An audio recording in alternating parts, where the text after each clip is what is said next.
Sinanggar tulo tulo atulo, sinanggar tulo tulo atulo, sinanggar tulo tulo atulo, sinanggar tulo tulo atulo, sinanggar tulo atulo, sinanggar tulo atulo. Assalamualaikum teman-teman. Perkenalkan, saya Bunda Ana. Hari ini Bunda mau bercerita tentang asal-usul Danau Toba. Cerita rakyat dari Sumatera. Pada zaman dahulu ada seorang pemuda bernama Toba. Toba tinggal di lembah sungai yang sangat subur. Setiap hari dia bekerja di ladang. Kadang-kadang dia juga pergi ke sungai untuk memancing. Suatu sore setelah bekerja dari ladang, dia langsung pergi ke sungai untuk memancing ikan untuk lauknya makan.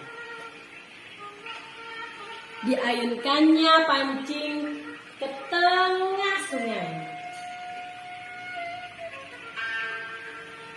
Semoga hari ini aku dapat ikan yang besar. Kemudian pancingnya bergerak-gerak, disambar oleh ikan.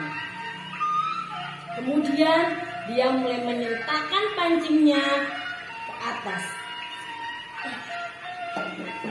Wah, aku dapat ikan yang besar. Dia sudah membayangkan betapa lezatnya ikan itu kalau dia masak nanti. Karena hari sudah sore, dia segera pulang dan membawa ikan itu ke dapur. Kemudian dia mengambil kayu bakar di luar rumahnya. Setelah kembali ke dapur, betapa kagetnya dia. Loh, kemana ikanku? Ikan besarku kemana?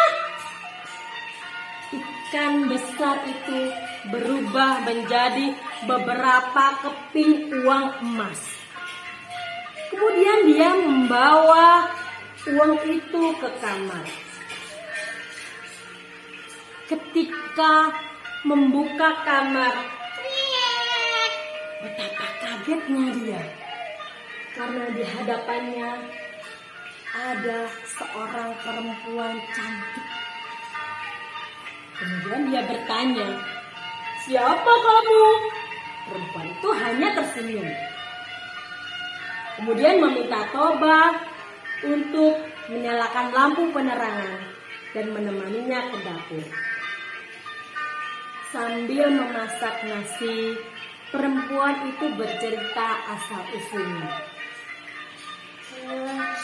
Sebenarnya aku adalah jelmaan dari ikan yang telah kau tangkap tadi sore. Setelah beberapa minggu tinggal bersama, akhirnya Toba berniat melamar perempuan itu. Perempuan itu menerima lamaran Toba dengan syarat bahwa Toba harus bersumpah seumur hidupnya tidak akan pernah mengungkit asal-usul istrinya yang menjelma dari seekor ikan. Setelah Toba setuju dan bersumpah, akhirnya mereka menikah. Setahun kemudian, mereka dikaruniai seorang anak laki-laki yang diberi nama Samosir. Ibunya terlalu memanjakannya, sehingga Samosir tumbuh menjadi anak yang bertabiat kurang baik dan pemalas.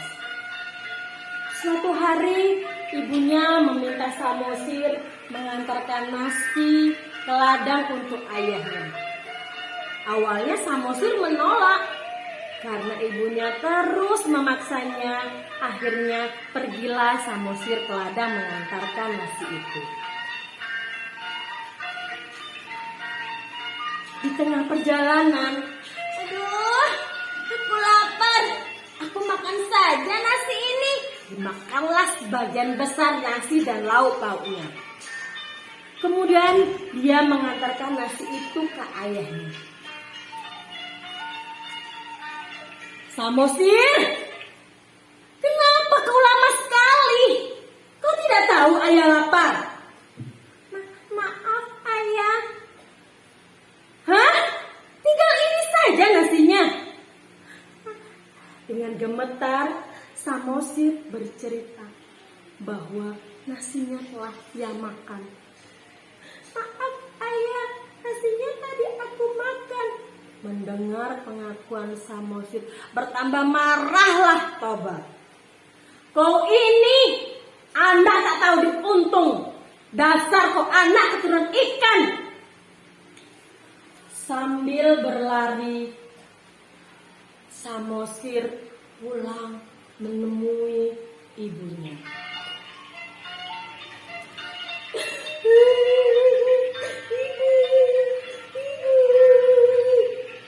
Kenapa anakku? Kenapa kau menangis? Ibu, tadi ayah memukulku. Tadi juga ayah mematiku. Katanya aku anak ikan.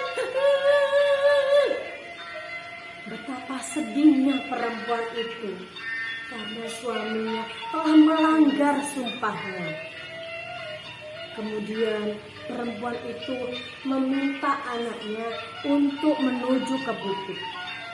Anakku, pergilah ke bukit itu. Panjatlah pohon tertinggi di sana. Tanpa bertanya lagi, Samosir segera berlari-lari menuju ke puncak bukit itu dan naik ke pohon yang paling tinggi.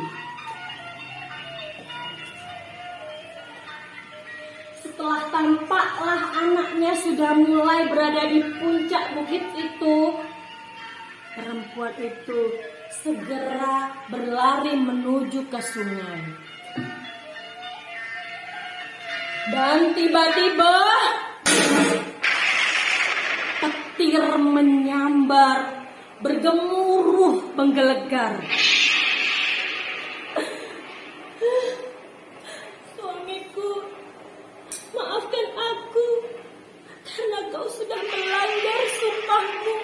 Maka aku harus meninggalkanmu dan putra kita. Kemudian perempuan itu melompat menceburkan diri ke sungai. Dan tiba-tiba perempuan itu berubah menjadi ikan besar. Di tempat yang sama, di lembah sungai itu, hujan turun dengan lebatnya. Air sungai meluap kemana-mana. Toba tidak bisa lagi menyelamatkan diri. Tolong, tolong, tolong. Toba akhirnya meninggal tenggelam. Genangan air semakin lama semakin meluas, membanjiri lembah itu.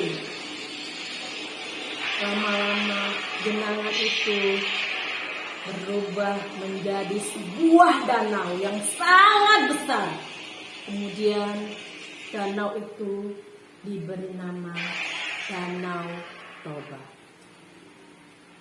Dan pulau yang ada di tengah-tengahnya diberi nama Samosir.